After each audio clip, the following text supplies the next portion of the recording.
depuis quelques années maintenant. En dehors de vocation CRPE, je suis conseillère pédagogique sur l'Académie de Versailles.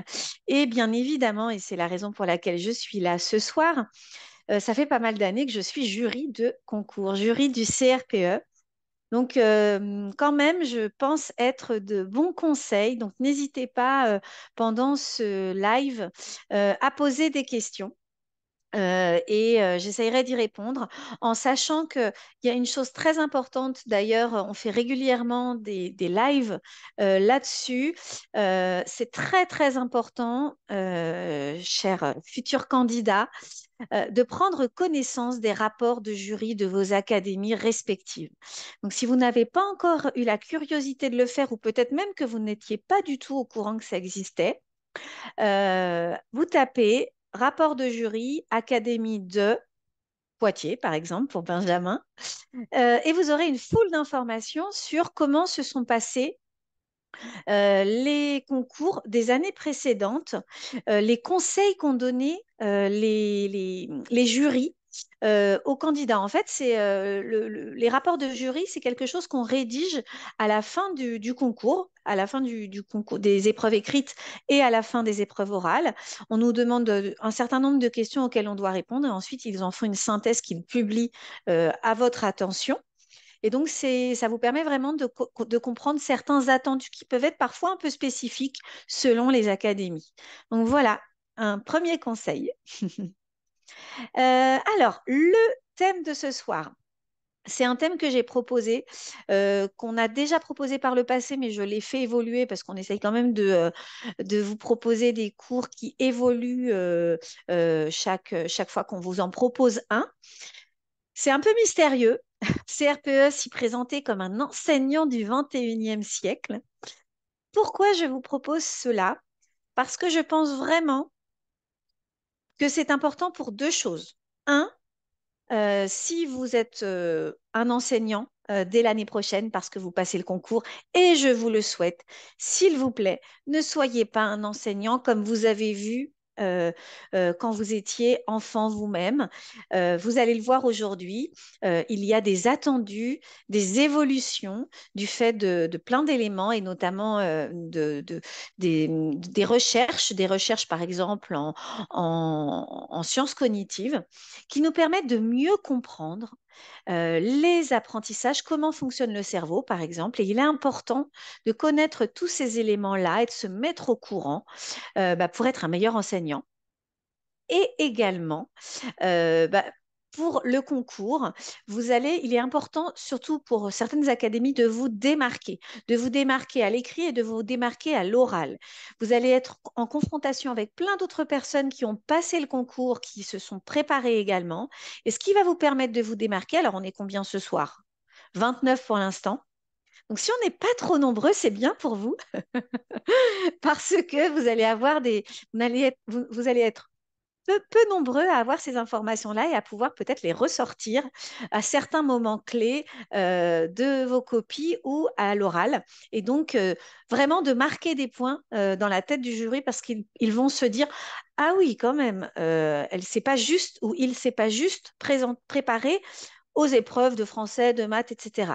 Il est vraiment au courant de ce qu'on attend d'un enseignant du 21e siècle. Voilà mon propos ce soir et c'était important pour moi de vous présenter ça. Eh bien, bah vous avez vu Bertil. Alors, il y a Bertil qui nous dit, j'ai déjà le concours, mais je me disais que cela pouvait être intéressant. Donc, oui, c'est exactement ce dont je viens de parler. La première des raisons, pour moi, c'est quand vous êtes enseignant, c'est important, très, très important. D'ailleurs, c'est attendu hein, par les compétences, votre référentiel de compétences, c'est bien d'être au courant de ce qui se fait de mieux en matière d'enseignement. Alors, on va en parler, Muriel, des attendus du concours. Hop, alors on avance. Donc voilà le plan de ma présentation, un rappel des épreuves.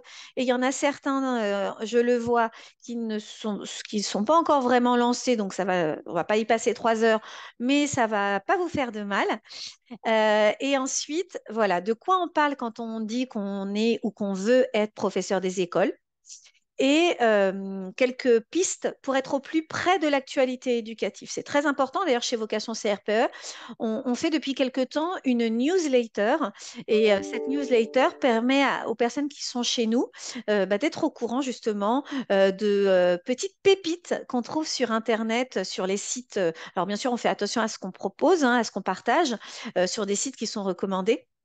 Et on partage avec nos candidats je crois que cette année, c'est la promo Agathe, de leur donner des infos voilà, qui leur permettent de sortir du lot, pourquoi pas s'ils trouvent le moment opportun pour les partager. Et surtout, restez avec nous tout au long de ce live qui dure 1 heure, parce qu'il y a de très belles surprises promotionnelles que je vais partager avec vous à la fin de ce live. Calypso peut répondre avec vous, à vous justement, hein, sur les éléments liés à ce live, notamment par exemple, si vous voulez qu'on vous envoie le diaporama, voilà, vous donnez votre mail.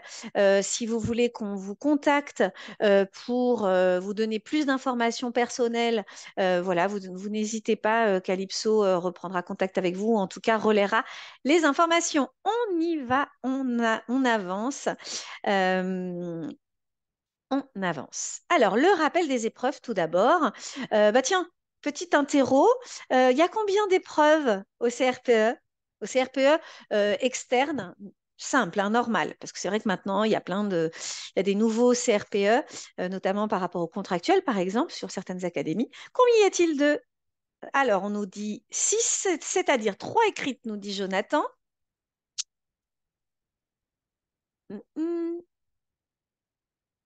3 écrites, et puis, Jonathan complète peut-être.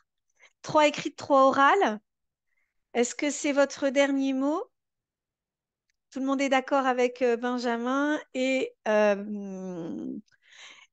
Benjamin. Il n'y a que Benjamin qui a répondu. Alors, on va voir ça. Tout d'abord, en effet, vous avez raison. Il y a 2 types d'épreuves. Tout d'abord, l'admissibilité. Ce sont les épreuves écrites. Et il faut passer les épreuves d'admissibilité pour avoir le droit d'aller à l'admission. C'est ça, c'est-à-dire les épreuves orales. Donc là, vous avez la liste des différents concours qui existent.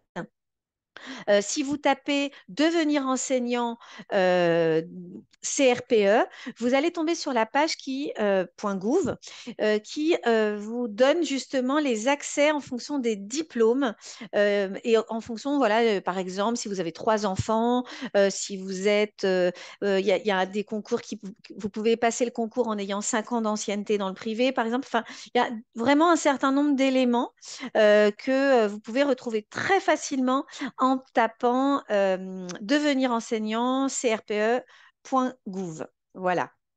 Ah oui, n'hésitez pas, hein, Calypso partage avec vous le lien pour prendre rendez-vous. C'est peut-être mieux, hein, moi, je vous conseille. En général, c'est ce qu'on propose. Comme ça, vous avez vraiment un entretien personnalisé, ce qui est quand même un peu mieux que là, ce cours un peu général qu'on propose à tout le monde. On continue. Alors donc, 2 sortes d'épreuves. Admissibilité, c'est les écrits, et l'admission, ce sont les oraux. Donc, durant l'admissibilité, vous avez d'abord une épreuve de français de 3 heures, coefficient 1. Et durant cette épreuve de français, on va vous proposer 3 types de travail à rédiger.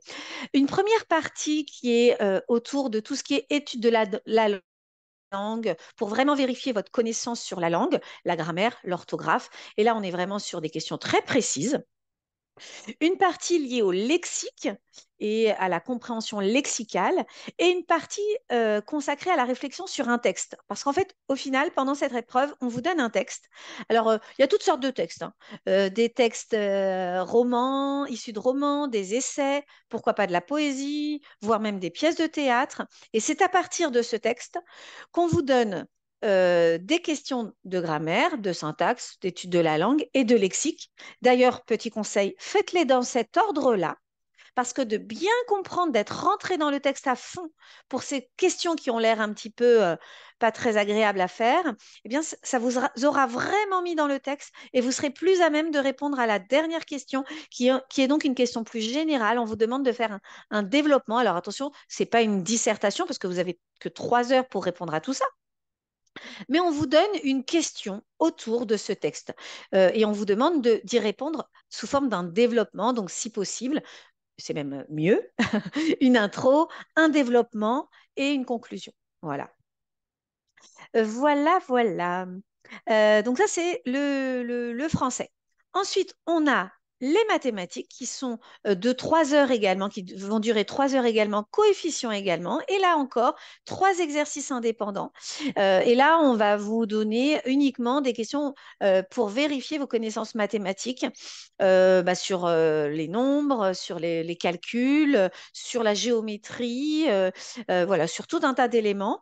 Il faut vraiment réviser les mathématiques. Nous, chez Vocation CRPE, dès le début de l'année, on propose des remises à niveau, hein. On propose, parce que c'est généralement au niveau des mathématiques que ça pêche, parce que pour ces deux épreuves, il ne faut pas avoir en dessous de 5 sur 20 pour pouvoir accéder aux oraux. Alors, y a-t-il une longueur minimale pour la partie 3 me demande Michael. Non, il n'y a pas de longueur minimale. C'est vrai que pour être jury, j'avoue que si je vois une toute petite copie, je me dis, oula, il n'a pas eu grand-chose à dire, celui-là. Mais bon, après, si le contenu est intéressant, pourquoi pas. En général, je dirais que en moyenne, une copie autour de ces trois questions-là, ça va faire, je ne sais pas, moi, environ.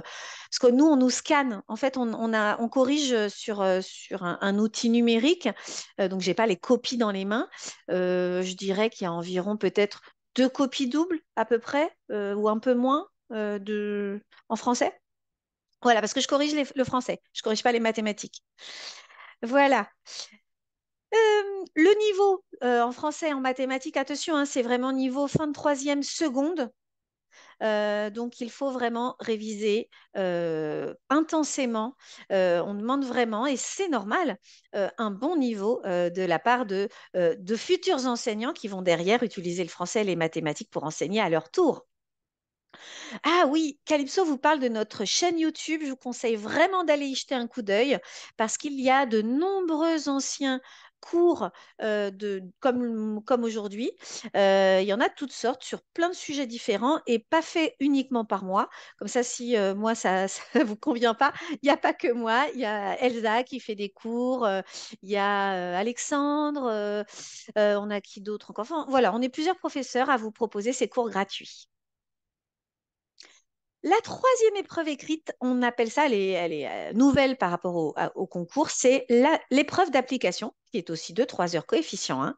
Donc là, vous devez vous décider entre sciences et technologies, histoire-géographie EMC ou art. Et alors, vous n'êtes pas obligé de faire ce choix en amont de l'inscription au concours, parce que le jour J, vous pouvez prendre directement la copie qui vous intéresse le plus. Pour autant, bien évidemment, vu le nombre de choses à réviser, il est absolument essentiel de savoir très rapidement ce que vous voulez travailler entre les sciences, l'histoire géo-EMC et les arts. Et donc là, au niveau de cette épreuve, vous avez en général des documents. On vous pose des questions sur ces documents pour vérifier vos connaissances et également, et c'est l'entrée dans ce qu'on appelle la didactique. Autant jusqu'à maintenant, on était sur les savoirs, vos propres savoirs en tant qu'adulte sur les notions. Là, on va vérifier vos savoirs, mais également votre capacité à commencer à vous projeter en classe. Et on va vous demander, on va vous poser des questions du type, quelle séance est-ce que vous proposeriez en CM1 avec ces documents-là? Comment vous pourriez utiliser ce document-là en classe? Quelles pourraient être les erreurs possibles des élèves, etc., etc. Voilà. Et enfin, donc on arrive. Donc, pour ceux qui avaient dit 3 épreuves écrites, bravo, c'était bien ça. Et donc maintenant, on arrive à l'admission. Donc l'admission, c'est les oraux. Nous avons donc également 3 épreuves, donc bravo, 2 épreuves obligatoires et une épreuve optionnelle. Les 2 épreuves obligatoires, vous avez une première épreuve de leçon qui est de 3 heures coefficient 4. Vous voyez, là, pour le coup, les autres épreuves étaient coefficient 1. Donc, il est très important, on conseille, vous verrez, hein, j'ai fait des cours gratuits sur notre chaîne YouTube qui s'intitule Organisez vos révisions. Et vraiment, je conseille fortement de réviser ces épreuves-là assez tôt dans l'année. N'attendez pas janvier, février pour commencer à réviser parce que la masse des informations à connaître est assez importante et le coefficient est important. Donc, en gros, on vous donne un dossier, on vous envoie le préparer pendant 2 heures. Vous avez 2 heures de préparation. Dans ce dossier, vous avez des documents en mathématiques et des documents en français. Et à partir de ces deux documents, on vous demande, vous avez un sujet, par exemple, de proposer une séance d'oral en petite section au deuxième trimestre. Voilà, par rapport à des documents qu'on vous donne. Je vais faire cette année un cours gratuit d'ailleurs en vous donnant un exemple sur les oraux en maternelle, puisque ma spécialité, c'est particulièrement l'école maternelle. Ensuite, donc voilà, et ces 3 heures, vous êtes face au jury pendant 1 heure, pardon, donc 2 heures vous allez réviser et enfin préparer, et 1 heure vous êtes devant le jury. Et là, vous présentez pendant un quart d'heure votre leçon. Vous avez un quart d'heure pour présenter. Et ensuite, pendant un quart d'heure, on vous pose des questions sur la leçon que vous venez de présenter en français. Et ensuite, vous enchaînez sur les mathématiques. Ou inversement, ça dépend des académies. Le temps de préparation pour les leçons pour français, c'est-à-dire que nous devons préparer en même temps ces deux matières. Oui, oui, oui, Jonathan, et c'est pas évident. Ça demande vraiment de s'entraîner en amont. Nous, c'est par exemple chez Vocation CRPE, on est en train justement, on est en pleine préparation aux oraux, on fait des oraux blancs et on vous envoie en amont des sujets. Et ce que je préconise souvent, c'est d'essayer au moins sur on envoie 4 sujets, d'en préparer au moins un en condition. Parce que il faut organiser, il faut s'organiser, il ne faut pas se laisser plus qu'une demi-heure pour le français. Non, non, il faut vraiment essayer de gérer son temps, de mettre le chrono sur la table. Et ça, il n'y a pas à dire, c'est une question d'organisation et d'habitude.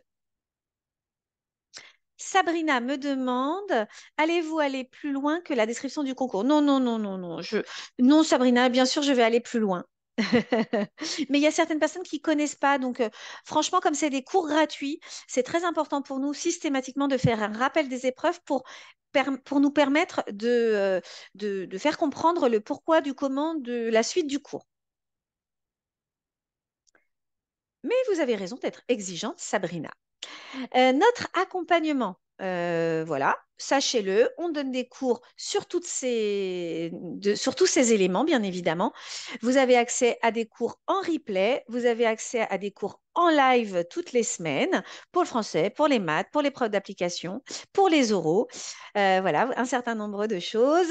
Vous allez avoir un accompagnement personnalisé. Vous voyez, il y a Calypso là qui vous répond dans le chat, mais on est nombreux, nombreuses aussi à vous accompagner derrière. Il y a par exemple Marianne, Lina voilà, qui vous accompagne au quotidien. On est vraiment une promo, on essaye d'être une promo humaine pour être au plus près de vos peurs, de vos angoisses, de vos inquiétudes. On reçoit régulièrement des mails de Lina pour dire, oh là là, les candidats sont un peu inquiets, il faut les rassurer, faut faire ceci, il faut faire cela. Donc voilà, on est au taquet pour être derrière vous, chez nous. Voilà, donc au niveau du concours et de notre préparation, j'en ai fait le tour. Pour faire plaisir à Sabrina, je vais rentrer dans le vif du sujet de ce cours. Ah oui, j'ai pas parlé. Vous voyez, Laurine, mais c'est Sabrina, elle m'a mis la pression. Et je n'ai pas parlé de l'épreuve optionnelle. L'épreuve optionnelle, c'est une épreuve de langue vivante durant laquelle vous allez avoir des documents et vous allez devoir présenter ces documents et expliquer dans la langue que vous allez choisir comment vous présenterez, enfin comment vous utiliseriez ces documents en classe lors d'une séance. Et ensuite, vous allez avoir un échange avec le jury. Alors, par contre, je ne sais jamais, est-ce que je l'ai écrit là?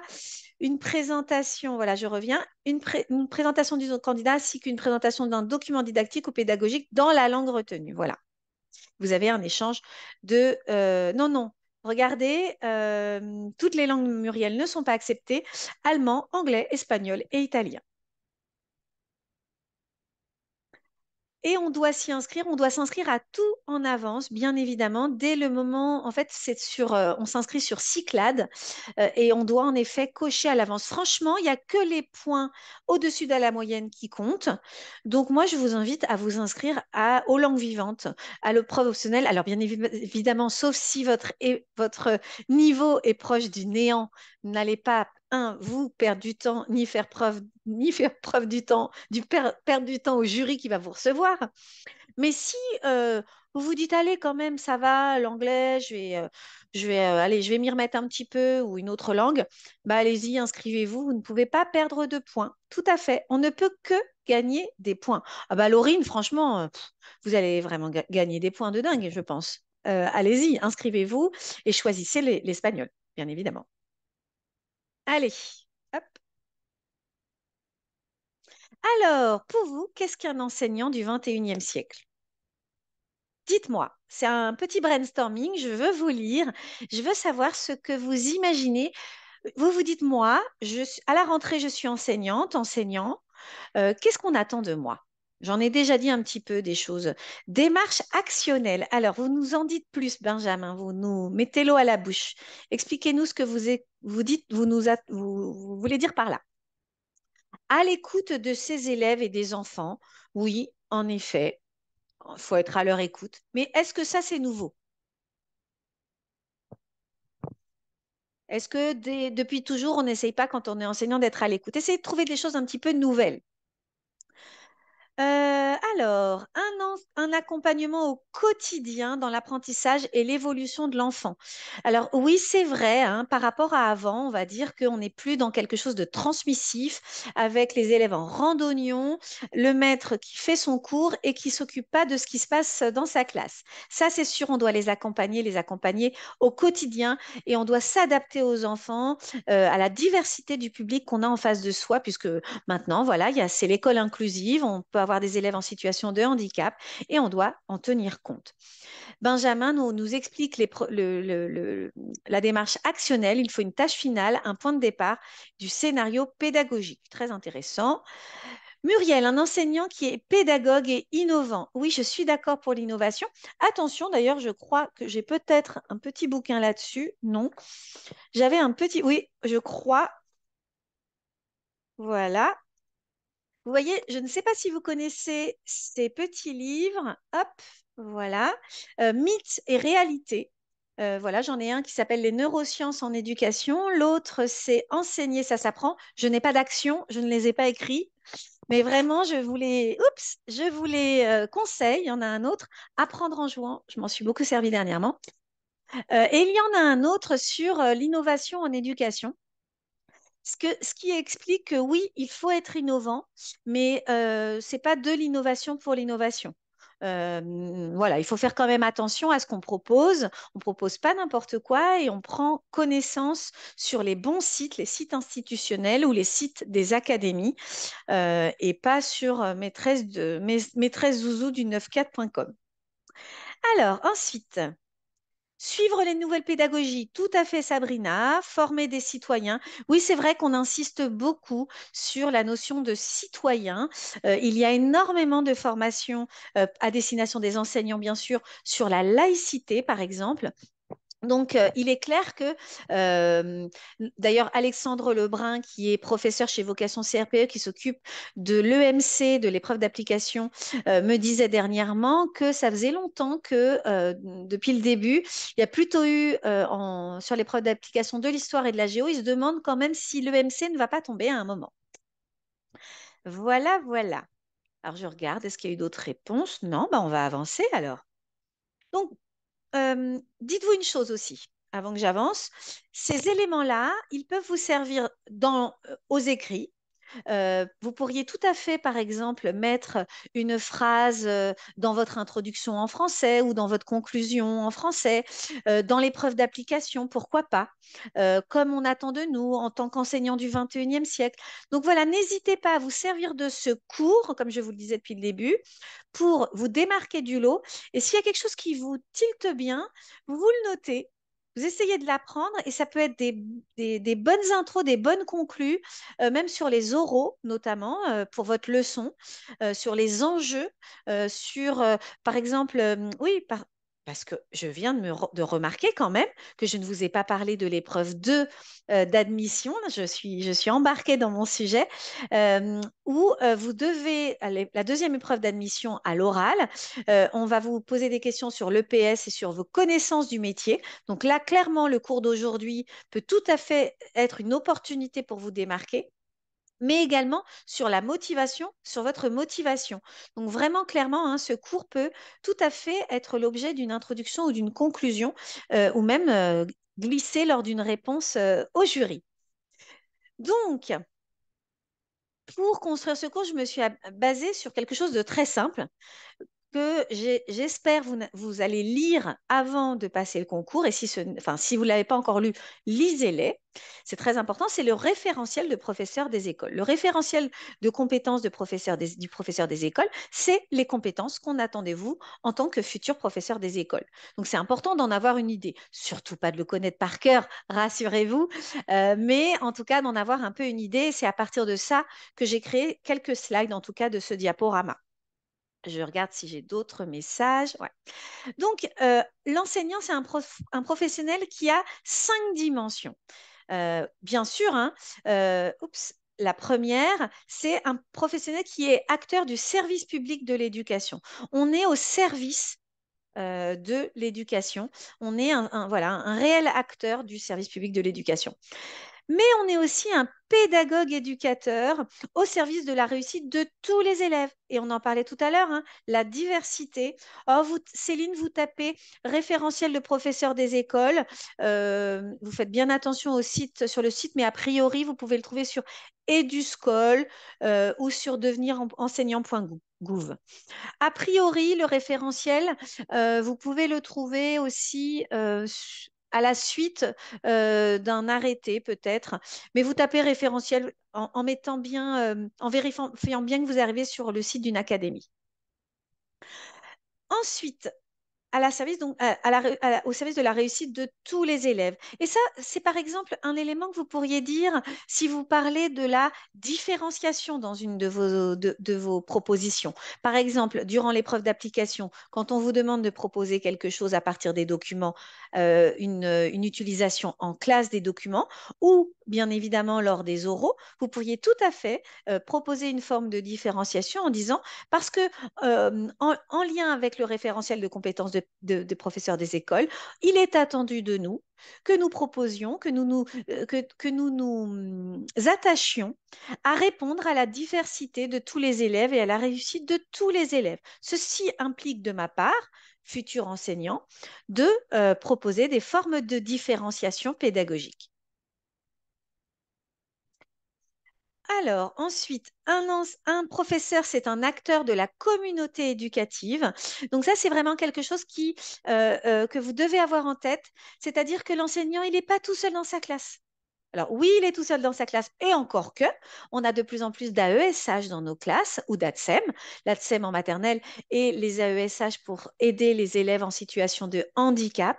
Mais surtout, le professeur des écoles, il doit être ouvert à ce qui se passe autour de lui.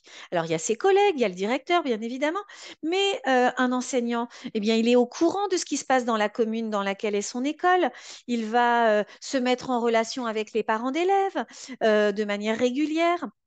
Il est au courant voilà, de ce qu'une municipalité propose pour aller régulièrement faire des sorties, aller à la médiathèque, aller organiser des projets parce que, il y a dans la ville un apiculteur, un agriculteur, peut-être une entreprise ou un service d'aide à la personne qui va peut-être vous permettre de créer une séquence en lien avec les programmes. Bien évidemment, il faudra toujours que ce soit en lien avec les programmes. Donc, la communauté éducative, c'est comprendre que l'enseignant, il n'est pas tout seul. Un professionnel porteur de savoir et d'une culture commune. Donc, évidemment, là, c'est tout ce qu'on vous apprend chez Vocation pour passer le concours. Donc, il est important de connaître et tout ce qu'il y a derrière ce que vous enseignez, bien évidemment. Je regarde. hop, si j'ai d'autres messages, non. J'essaye de faire attention. Et un professeur qui est expert des apprentissages. Expert des apprentissages, c'est-à-dire, et vous voyez, il y a le mot expert, hein. C'est pas juste connaître les apprentissages. Et vous voyez, tout à l'heure, on avait Benjamin, je crois, qui nous parlait du type de, voilà, de la démarche actionnelle. Eh bien, c'est cela, c'est être au courant des dernières avancées qui nous permettent de mieux enseigner le français, les mathématiques. J'en parlerai tout à l'heure, mais par exemple, vous avez dû entendre parler dans les médias d'un de demandes institutionnelles concernant l'enseignement des mathématiques. Si je vous dis enseignement des mathématiques, est-ce que ça vous fait tilt? Est-ce que vous pensez à quelque chose en lien avec les médias, qu'on a beaucoup entendu dans les médias, pardon? Bravo, Anne, bravo. Alors, waouh, Benjamin, rapport Villani-Torossian, je vous félicite. Ça date un peu quand même, mais c'est super. Le rapport Villani-Torossian, c'est un rapport qui nous explique comment on doit enseigner les mathématiques d'une manière générale, qui fait tout un point sur tous les aspects mathématiques dans l'éducation et qui partage avec nous des préconisations. Mais oui, tout à fait, on nous parle beaucoup de la méthode Singapour. C'est la raison pour laquelle, par exemple, dans mon département ou même dans mon académie, mais dans d'autres académies, on va avoir accès à des webinaires, à des formations en lien avec la méthode Singapour. Donc, vous ne pouvez pas moi, là, je ne vais pas vous faire un cours sur la méthode Singapour. Déjà parce que les mathématiques, ce n'est pas ma spécialité. Je ne voudrais pas vous dire de bêtises. Et puis, ce n'est pas l'objet du cours. Mais en tout cas, ce n'est pas possible, là, maintenant, d'aller au concours sans avoir juste une idée. On vous posera jamais une question précise. On vous demandera jamais, pardon, d'avoir une longue réponse qui explique de long en large ce qu'est la méthode Singapour. Mais tout comme j'ai posé la question à Benjamin sur la méthode actionnelle, voilà, deux phrases, une réponse courte et concise suffirait amplement à faire plaisir au jury et à lui montrer que vous êtes au courant des dernières tendances en matière d'éducation. Alors, évidemment, ensuite, on va vous demander d'être expert des apprentissages. Donc, ensuite, je ne sais plus qui était, si elle veut bien se renommer, qui est professeur des écoles déjà actuellement. C'est important pour vous d'aller plus loin, de devenir experte, voilà, Bertille, et vraiment de vous inscrire à un maximum de formation. Les enseignants ont 18 heures de formation. 18 heures de formation, au final, c'est peu. Moi, si je suis devenue formatrice, c'est parce que quelque part, j'ai eu la curiosité de m'intéresser encore plus que ce qu'on me proposait d'un point de vue institutionnel. Et par exemple, je vous invite, Bertille, à suivre par exemple des MOOC ou des formations sur Canopé. Il y a beaucoup de formations sur Canopé qui sont gratuites d'accès, qui sont en ligne et qui sont extrêmement intéressantes sur justement les dernières techniques pour faire passer les apprentissages. Les MOOC, ça s'écrit MOOC. Et donc, ce sont des propositions de formation en ligne. Alors là, comme ça, peut-être qu'Aliso peut essayer de trouver sur Internet. J'ai oublié le nom, mais il y a en tout cas quelque chose d'assez institutionnel qui propose des MOOC. Et d'ailleurs, ces MOOC, pour certains d'entre eux, sont certifiants ou validants et vous donnent des badges et peuvent, par exemple, être sur votre CV. C'est de la formation en ligne. Alors, devenir professeur, de quoi parlons-nous? Donc, je vous le disais, hein, un professeur acteur du service public de l'éducation, c'est-à-dire faire partager les valeurs de la République. Et là, on va vraiment attendre de vous des réponses là-dessus, notamment dans l'épreuve d'application si on est sur EMC, mais surtout sur vos connaissances du système éducatif et sur comment on fait partager les valeurs de la République. D'ailleurs, dans le chat, allez, encore un petit quiz. Quelles sont les valeurs de la République?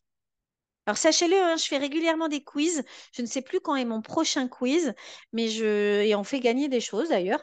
Je vais bientôt faire un quiz voilà, pour rebrasser plein de notions. Liberté, égalité, fraternité, laïcité. Bravo Audrey qui a rajouté la laïcité. Oui, ce sont les valeurs de la République. Et donc, ce sont ces valeurs-là, tout au long de notre enseignement, indépendamment de faire des cours en EMC, en éducation morale et civique, à travers nous, à travers notre attitude, à travers notre éthique, ce sont les valeurs qu'on doit faire partager. Alors, ces slides, je ne vais pas tout lire hein, et tout vous dire, mais vous verrez, elles seront à votre disposition si vous reprenez contact avec nous. Donc, vous voyez, au service de la réussite de tous les élèves, donc connaître les élèves et leur processus d'apprentissage, prendre en compte la diversité des élèves, je vous en parlais. Hein. Donc, voilà, vraiment tous ces éléments qui sont en lien avec le fait d'être au service de la réussite de tous les élèves. Quelque chose de très important, par exemple, c'est eh bien, de bien maîtriser la langue française. Je vous invite vraiment, quand vous allez passer le concours à l'oral, alors à l'écrit, n'en parlons pas, vous devez vraiment faire attention à vos fautes, à votre orthographe, à votre écriture aussi. Hein, si vous écrivez avec des pattes de mouche, ça va être vraiment rédhibitoire. Donc faites un effort pour nos yeux. Ça, c'est sûr. Mais également à votre syntaxe. Vous pouvez gagner des points quand vous écrivez correctement, donc n'hésitez pas. Mais également aux oraux. Je vous invite vraiment à essayer là chez vous dès maintenant. Je ne sais pas si vous êtes si vous avez un métier, si vous êtes en études, si vous vivez avec quelqu'un. Essayez de parler le mieux possible. Et le mieux possible, ça veut dire, par exemple, utiliser les négations quand vous parlez. Si vous exprimez une phrase négative, utilisez les éléments liés à la négation, le ne, le pas, le n apostrophe, le jamais. Et parce que le jour J, et même quand on viendra vous voir, quand vous serez professeur des écoles dans votre classe, eh bien, on attendra de vous que devant les élèves, vous exprimiez les négations. Sinon, si on ne vous voyez la différence entre si on n'utilise pas plutôt que si on n'utilise pas, là j'ai oublié le N apostrophe. Donc vraiment, il est important d'utiliser les formes de négation. Également, de mettre le verbe avant le sujet quand on exprime une question. Voilà, c'est des petites choses comme ça, mais qui sont importantes et qui montrent que vous avez acquis correctement les bases de la langue française et que vous êtes donc à même de les partager avec les élèves pour leur réussite.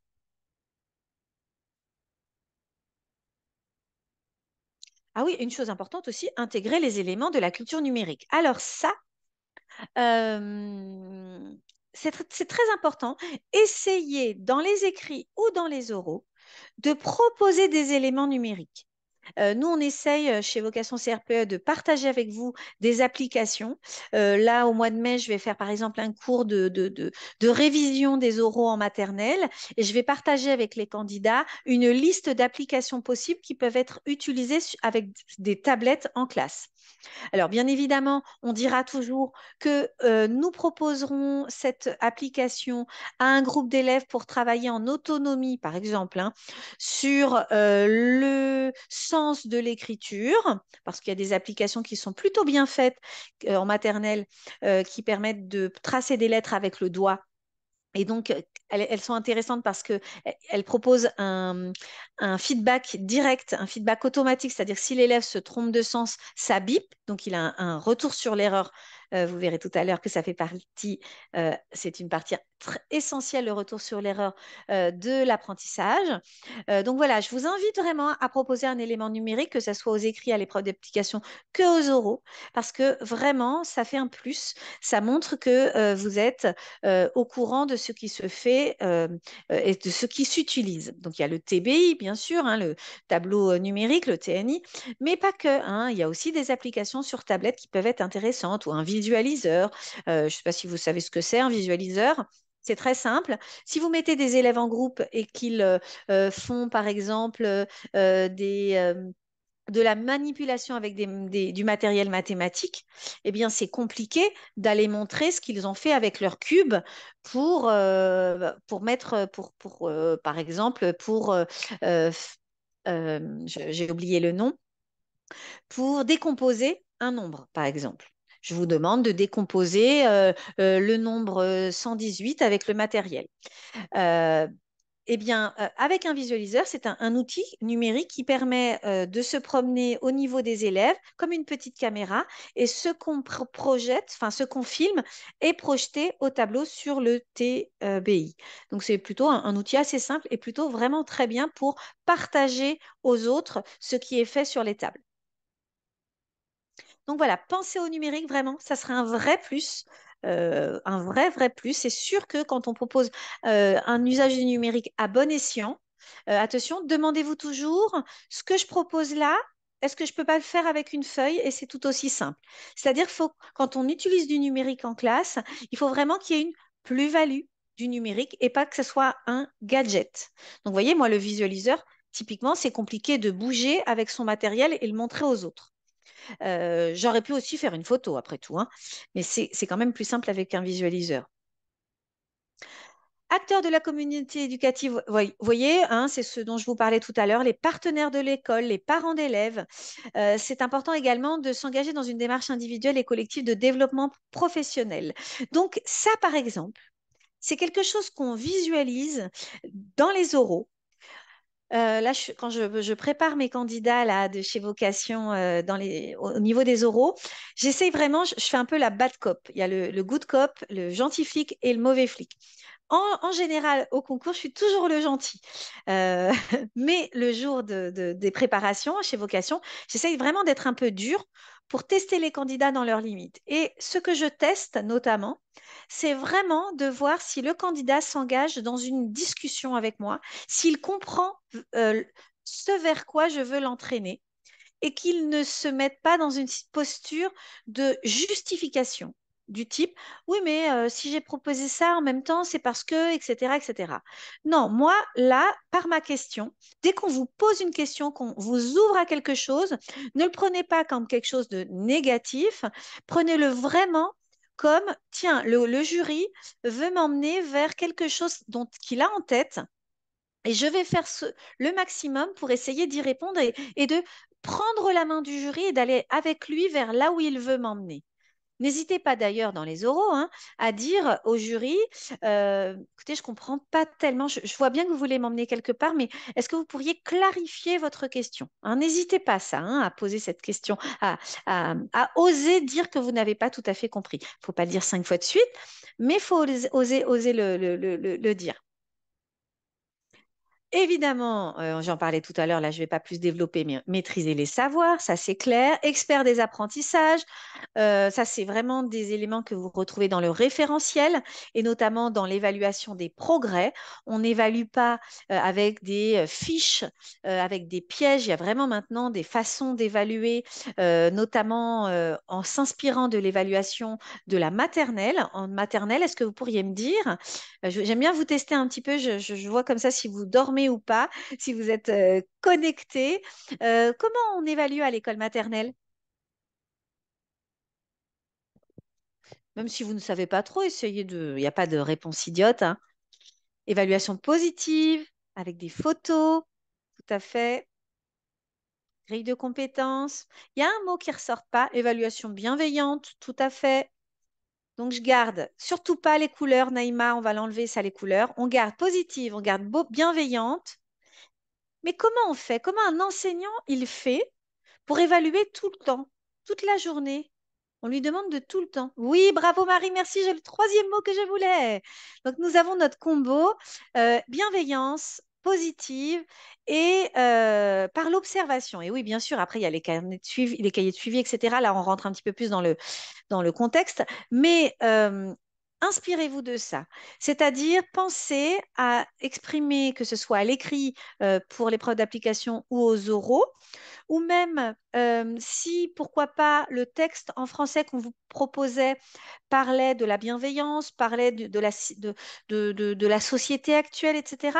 N'hésitez pas, pourquoi pas, à ouvrir, parce qu'on propose, ce qui est plutôt pas mal dans la conclusion en français, eh bien, c'est de faire une ouverture sur vraiment la classe. Parce qu'on vous a demandé de parler parfois de faits de société en lien avec le texte qu'on vous propose, mais c'est toujours bien de faire un lien avec la classe. Donc, je pense que l'évaluation positive, l'évaluation par l'observation, ça veut dire qu'on a un groupe d'élèves et on vous propose une séance en français, même en CM1 ou en mathématiques, eh bien, vous avez un objectif de séquence qui est décliné en différents objectifs par séance. Eh bien, vous avez une liste d'élèves et vous allez les observer tout au long des séances pour les évaluer tout au long de votre séquence. Parce que votre séquence, elle peut évoluer en fonction de ce que vous allez observer tout au long. On n'attend pas l'évaluation sommative à la fin pour dire qui avait compris, qui n'avait pas compris. Non, on essaye vraiment d'avoir une grille d'observation qui vous permette d'avoir un œil tout au long de votre séquence de travail avec les élèves. Alors oui, un public très varié qui va de la maternelle jusqu'au lycée quand on est professeur, hein, vous vous rendez compte. On peut également enseigner en milieu spécialisé. Alors là, d'une manière générale, hein, là, quand vous allez passer le concours, bien évidemment, vous n'allez pas être dans un milieu spécialisé, mais on peut quand on est professeur des écoles. On peut enseigner en hôpital de jour ou en service des soins. Et on peut même, d'ailleurs, je ne pense pas que ça soit écrit. Oui, voilà, si. On peut même enseigner dans le milieu carcéral. Je ne sais pas si vous étiez au courant de tout ça. Mais il y a des postes spécifiques dans les hôpitaux, les services de soins et dans le milieu carcéral. Mais ce n'est vraiment pas les postes auxquels vous allez accéder juste après le concours. Heureusement, il faut quand même de l'expérience pour enseigner dans ce type de structure. On parlait du référentiel, le voilà. Hein, vous allez, le voici vraiment en screen, hein, c'est en capture d'écran, donc vous n'y voyez pas grand-chose. C'est écrit en tout petit, mais ça vous donne une idée de dans le gris, vous avez les compétences d'une manière générale et ce qu'on va observer, ce qu'on va attendre de vous dans les cases blanches. Alors, ce qui est très important, et c'est la raison pour laquelle chez Vocation, on a souhaité faire une newsletter, mais également évidemment nos professeurs des différentes disciplines doivent absolument, ça fait vraiment partie de nos critères, doivent se tenir au courant des dernières mises à jour dans ce qu'on nous demande d'enseigner, ça c'est un point, mais également de la façon d'enseigner. Et donc, c'est pour ça qu'il est important d'opérer une veille de l'actualité éducative. Et donc, pour vous, de vous y référer durant les épreuves pour être au courant de ce qui se passe et de vous y référer comme Bertil, bravo Bertil, d'être encore en train de vous former alors que vous avez déjà eu le concours chez Vocation CRPE pour construire votre enseignement. Alors, petite question, je vais vous présenter une petite vidéo sur les piliers de l'apprentissage. Donc là, déjà, la première chose, c'est de vous tenir au courant des avancées de la recherche. À votre avis, quels sont les piliers de l'apprentissage? Allez, encore un petit quiz. Je vous embête beaucoup hein, ce soir.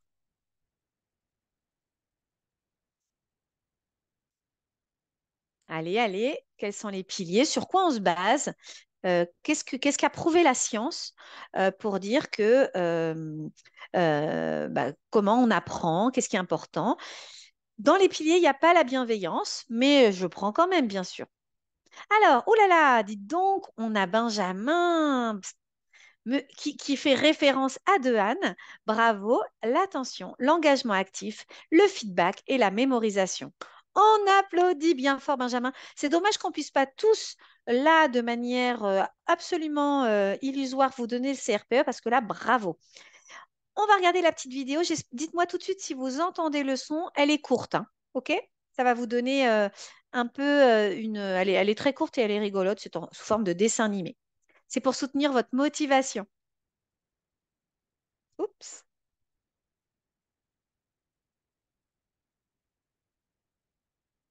je veux la montrer, mais je n'ai pas. Aïe, aïe, aïe. Touk, touk, touk. Est-ce que vous la voyez? J'ai téléchargé le diaporama de mon Drive et je n'ai pas la vidéo dessus. Hop, hop, hop. Tac. Je vais vous la montrer tout de suite. Hop. Touc, touc, touc. Là, voilà. Je suis désolée. Touc, touc, touc.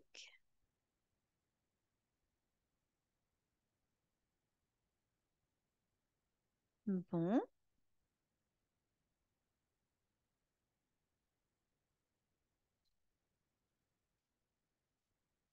Et bien là, on est vraiment. Voilà. Tac. Alors, hop, je vais donc partager. Je suis vraiment navrée. Hop, voilà. Je l'ai. Tac. Partager avec l'audio. Est-ce que vous la voyez maintenant? C'est bon? Super.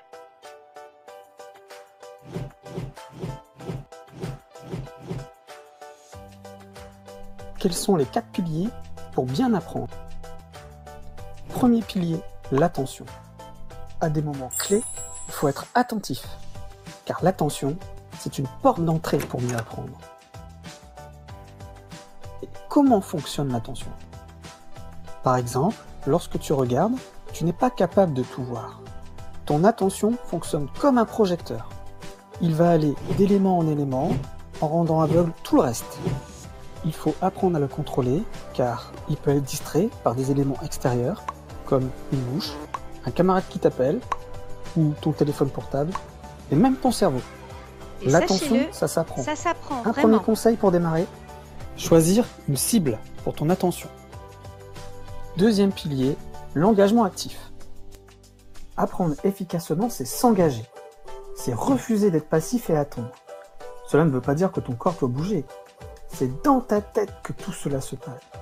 S'engager, c'est chercher, expérimenter, faire de la musique, imaginer, faire du sport, créer, discuter, réaliser des projets. C'est utiliser ta curiosité en faisant l'effort de comprendre soi-même. Un conseil pour bien apprendre, se poser des questions. On garde bien, gardez tout ça en Troisième mémoire. pilier, Je vais vous le interroger retour après. sur l'erreur. Tu cibles ton attention, tu Retour es sur l'erreur. confiant, tu prévois que tu vas tirer en plein milieu de la cible, et finalement, surprise, tu échoues. Lorsqu'on se teste, on peut se tromper, et ce n'est pas grave. N'abandonne pas, ne stresse pas. L'erreur fait partie de l'apprentissage. Des personnes sont là à côté de toi pour t'aider à corriger le tir. Ce qui est important, c'est comprendre ces erreurs, avec un objectif ni trop facile, ni trop difficile. Un conseil, analyser ses erreurs. Dernier pilier, consolider. Par exemple, si tu veux apprendre à jongler, tu vas cibler ton attention sur la balle et tes mouvements, te poser des questions et analyser ses erreurs. Dans ton cerveau, au départ, tes efforts, ton travail va nécessiter une grande partie des ressources de ta mémoire. À force d'entraînement, les pensées, les gestes vont devenir automatiques. L'effort va diminuer, ton cerveau va spécialiser des régions et libérer une partie de la mémoire de travail.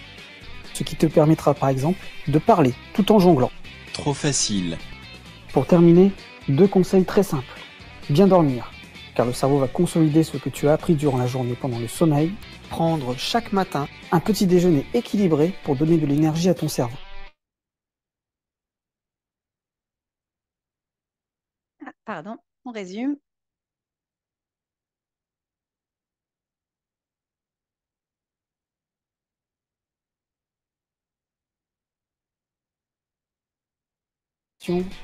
Analyser ses erreurs et automatiser. Voilà, j'ai réussi à vous présenter la vidéo. Donc, si on résume les 4 piliers de l'apprentissage, vous les aviez, c'est OK. Mais c'est pas évident d'avoir une idée. Là, c'est bien parce que quelque part, grâce à ces 4 piliers-là, grâce à cette vidéo, vous avez des conseils vous-même, là, maintenant, pour vous préparer, pour travailler, pour rester motivé, pour apprendre correctement, etc. Mais en classe, c'est important de les connaître, ces 4 piliers de l'apprentissage, parce que ça veut dire que quand on est en classe, eh bien, on doit penser à soutenir l'attention des élèves, leur apprendre à être attentifs, hein. Par exemple, il ne faut pas attendre des élèves qu'ils soient attentifs toute la journée, tout le temps de la même manière. Donc, il faut vraiment comprendre. Et là-dessus, il y a des outils très intéressants qui sont justement issus d'un MOOC qui s'appelle L'attention, ça s'apprend. L'engagement actif, hein, comme vous avez pu le voir, eh bien, c'est comment faire en sorte que les élèves s'engagent. Eh bien, il faut proposer des situations motivantes, enrichissantes, qui, si possible, s'inscrivent dans un projet. Moi, ce que je dis tout le temps, c'est essayer, que ce soit dans l'épreuve d'application ou dans les oraux, de proposer une situation de classe qui s'inscrive dans un projet plus général, parce que ça donne du sens. Les élèves ont besoin de comprendre pourquoi vous leur demandez d'apprendre cela, pourquoi on apprend à faire une lettre, parce qu'on va envoyer une lettre à des correspondants et pas juste parce que c'est écrit dans les programmes qu'on doit apprendre à faire une lettre. Le retour sur l'erreur, la rétroaction, le feedback, il est essentiel et ça permet d'ailleurs de soutenir la motivation et l'engagement actif. Si les élèves, et ça par exemple, vous allez pouvoir le mentionner quand vous allez présenter votre séance à l'épreuve d'application ou dans les oraux, en disant que vous allez être au plus près des élèves pour leur faire des feedbacks réguliers sur ce qu'ils sont en train de proposer suite à votre consigne. Et la consolidation, c'est-à-dire la mémorisation, vous devez absolument tout au long de votre séquence proposer des éléments qui permettent de faire du tissage entre les différentes séances, de proposer pourquoi pas des outils numériques pour faire des quiz. Il y a par exemple une application qui est RGPD, ça c'est important de vérifier que vos applications sont RGPD, qui s'appelle Cuisinière. C'est un générateur de quiz que vous pouvez utiliser pour faire des quiz aux élèves. Voilà les 4 piliers. Je voulais également vous donner des informations quand on dit qu'il faut être au courant des dernières tendances. Il y a quelque chose qui existe depuis toujours qui s'appelle l'enseignement explicite. Et ça, clairement, ça va vous donner des informations sur comment proposer un lancement et un bilan qui soit efficient lors des séances que je propose. Donc voilà, l'enseignement explicite, c'est donner du sens plus aux apprentissages. Mais attention, ça c'est l'enseignement explicite que vous pouvez trouver sur le document que je partage avec vous. J'essaye toujours de partager avec vous mes sources. Mais depuis un certain temps, on parle de plus en plus, et c'est un élément qui est très à la mode éducative en ce moment. C'est issu des travaux de Rosenshine, mais surtout de Steve Bissonnette. Ça a été repris par Steve Bissonnette, c'est celui qui est le plus connu. Vous pouvez le suivre sur les réseaux sociaux. Si vous avez mon diaporama, vous pourrez cliquer sur une vidéo en exemple. Je ne vous la présente pas aujourd'hui parce qu'elle est issue d'un cours au collège ou au lycée, mais ça vous permet de comprendre l'utilisation de l'enseignement explicite version Steve Bissonnette, c'est-à-dire comme une stratégie d'enseignement. En gros, vous avez, hop, non, voilà, vous avez trois étapes dans l'enseignement explicite. Le fait de montrer aux élèves, le fait donc le modelage, la pratique guidée et la pratique autonome. Voilà, c'est ces 3 étapes. Là. Le modelage, c'est-à-dire quand l'enseignant exécute une tâche devant les élèves pour leur apprendre à réaliser quelque chose.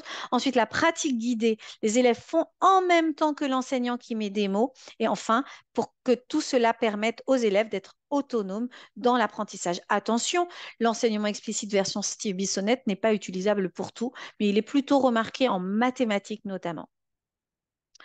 Je voulais partager avec vous des liens importants sur notamment les compétences psychosociales. On parle énormément des compétences psychosociales en ce moment. On a mis dernièrement sur Eduscol vraiment des fiches pratiques sur les compétences psychosociales chez les élèves. Et ça, clairement, vous ne pouvez pas vous présenter au concours ni être enseignant actuellement sans les ignorer. Donc, il faut aller un petit peu les regarder d'un peu plus près. Je vous parlais de la méthode Singapour. En cliquant sur ce lien, vous aurez directement accès à quelque chose qui s'appelle Perspective Sûre. Ça, c'est carrément des vidéos qui sont proposées par le ministère de l'Éducation nationale sur un sujet. Et ce lien-là vous amène sur une explication assez courte et concise de la méthode Singapour. Et enfin, dernièrement, nous avons eu un rapport de l'IGESR, c'est l'inspection générale pour faire court, qui a parlé de la production des productions d'écrits en maternelle et notamment en moyenne section. Et par exemple, si vous voulez avoir l'air au courant de ce qui se fait, il est indiqué dans ce rapport qu'il n'y a pas assez de dictée à l'adulte à l'école maternelle et qu'il faut la mettre davantage en exergue dans les classes. Elle est absolument essentielle, cette dictée à l'adulte. Si vous ne connaissez pas ce que c'est, je vous invite vraiment à aller la consulter. J'avance un tout petit peu plus vite. Le lien sur les compétences psychosociales, donc c'est les compétences de vie. Vous en avez plusieurs. Là, il y a 5 couples de compétences. On parle beaucoup d'empathie et de bienveillance et on travaille beaucoup dès l'école maternelle sur le fait de savoir réguler les émotions. Il y a 3 grandes catégories de compétences, les compétences sociales, cognitives et émotionnelles. Vous avez la liste ici. Tout cela, je l'ai pris. C'est issu vraiment d'Eduscol sur le guide, le kit sur les compétences psychosociales. Et il y a 2 grandes dimensions qui sont importantes et qu'on retrouve en classe. toutes les compétences en lien avec le soutien, le fait d'être capable de soutenir quelqu'un et le fait d'être dans le cadre du contrôle et de gérer les choses. Que propose Vocation? J'en ai déjà parlé, je ne vais pas revenir dessus, mais on est vraiment une équipe soudée et au service de nos promos pour vous faire réussir. On a vraiment des très, très bons taux de réussite. On est tous des formateurs issus du terrain, hein. Les tarifs de vocation. Alors, je vous avais dit qu'il y avait quelques bonnes surprises et je vous invite vraiment à les regarder. Ça, c'est les tarifs de base. Mais en ce moment, attention, on vous propose une belle offre. C'est une promotion de 300 euros sur la préparation 100% euros. Ça, qu'est-ce que c'est? C'est une préparation qui voilà, vous avez bien bossé sur les écrits par vous-même de manière voilà, solitaire. Mais ça serait dommage, je vous disais, c'est quand même coefficient 4 les euros. Donc, ça vaut le coup de vous y préparer de manière intense et vous avez accès à cette préparation-là qui va vous permettre de travailler uniquement sur les oraux avec des accès aux cours et à des oraux blancs, bien sûr, avec des professeurs. Donc, ça fait 690 au lieu de 990 jusqu'au 29 février. Aïe, aïe, aïe, vous êtes dur là chez Vocation CRPE. C'est presque le 29 février là. Donc, il va falloir, si vous êtes intéressé par cette préparation aux oraux, vous dépêcher. Allez, si vous appelez de ma part, vous dites que c'est jusqu'au 1er mars. Je prends l'initiative. On y va. Je vais me faire renvoyer de chez Vocation CRPE. Vous avez gagné un jour de plus grâce à moi. Voilà, l'option renforcement concours blanc est offerte. Donc là, on vous propose vraiment si vous vous inscrivez, alors là, nous, on vous conseille beaucoup de vous inscrire à l'avance et de vous préparer à l'avance si vous commencez dès maintenant pour préparer le concours de 2025. Là, vraiment, vous mettez toutes les chances de votre côté. Et si vous vous inscrivez maintenant, en fait, on va vous donner une option gratuite qui est l'option renforcement concours blanc. Et donc là, on vous donne davantage de concours blancs, en fait. Et vous allez pouvoir dès maintenant avoir accès au replay et donc vous préparer tranquillement. Je sais que certains d'entre vous ont des familles, des métiers. Vous êtes souvent en reconversion professionnelle. Moi-même, je suis devenue professeure des écoles en reconversion professionnelle. Et donc, on a parfois besoin de plus de temps que quelques mois de préparation. Voilà, on a plusieurs possibilités. Et là, c'est vraiment Calypso. Elle vous a mis le lien, qu'elle n'hésite pas à le remettre pour vous aider à vous financer cette préparation au concours. Il y a plusieurs possibilités. Vous avez peut-être, en fonction de votre situation, il y a vraiment, il n'y a pas une réponse possible parce qu'il il y a plusieurs possibilités pour vous faire financer. Et voilà, pour prendre rendez-vous, vous pouvez prendre votre téléphone là tout de suite et scanner le QR code pour prendre rendez-vous avec Calypso ou avec quelqu'un de vocation CRPE. Là, Calypso, je crois que tu as plein de mails à noter. Je pense que vous devriez, parce que j'ai peur qu'elle ne puisse pas les noter tous et ils sont dans le chat et le chat va disparaître. Pourriez-vous, s'il vous plaît, je ne suis pas sûre qu'elle ait eu le temps de tous les prendre. Scannez le QR code et envoyez votre mail. Ça sera quand même un peu plus simple voilà, pour avoir le diaporama d'aujourd'hui. Et surtout, vraiment, hein, n'hésitez pas à aller sur notre chaîne YouTube pour avoir accès à d'autres cours. La semaine prochaine, c'est Elsa qui prend le relais. Donc, son cours, c'est se préparer à l'épreuve d'application, justement. Elle va vous donner plein d'infos sur l'épreuve d'application. Donc, c'est lundi prochain, normalement, à la même heure. En tout cas, le prochain cours gratuit, c'est sur l'épreuve d'application. Donc, ça sera du pratico-pratique sur le concours. Ah, bah super. Calypso est en train de tous les prendre. C'est fantastique. Eh bien, écoutez, il ne me reste qu'à vous souhaiter une très bonne soirée. J'espère que ce cours vous a intéressé, vous a plu. Mon objectif, c'était vraiment de vous faire comprendre à quel point, quand vous passez le concours, vous devez sortir du lot. Et on sort du lot en montrant qu'on est en connaissance de tous les éléments que j'ai partagés avec vous ce soir. Et quand on est professeur des écoles comme Bertil, bravo Bertil, j'espère que ce métier vous plaît, eh bien, il est important d'être un enseignant qui a les oreilles grandes ouvertes sur le monde et sur ce qu'on nous demande de faire pour emmener tous nos élèves vers la réussite, comme nous, on essaye de le faire chez Vocation. On essaye de vous emmener vers la réussite. Je vous souhaite à tous une excellente soirée et puis à très bientôt pour un cours gratuit. Le mien, je ne sais plus sur quel thème ce sera, peut-être un grand quiz ou je ne sais plus. Merci Benjamin. Au revoir Tatiana. Au revoir Audrey. Au revoir Naïma, au revoir Calypso, au revoir Stéphanie, Audrey. Bonne soirée à tous. Au revoir Laura et bon courage pour vos révisions, qu'elles soient maintenant ou plus tard. Et n'hésitez pas à vous préparer le plus tôt possible. Au revoir.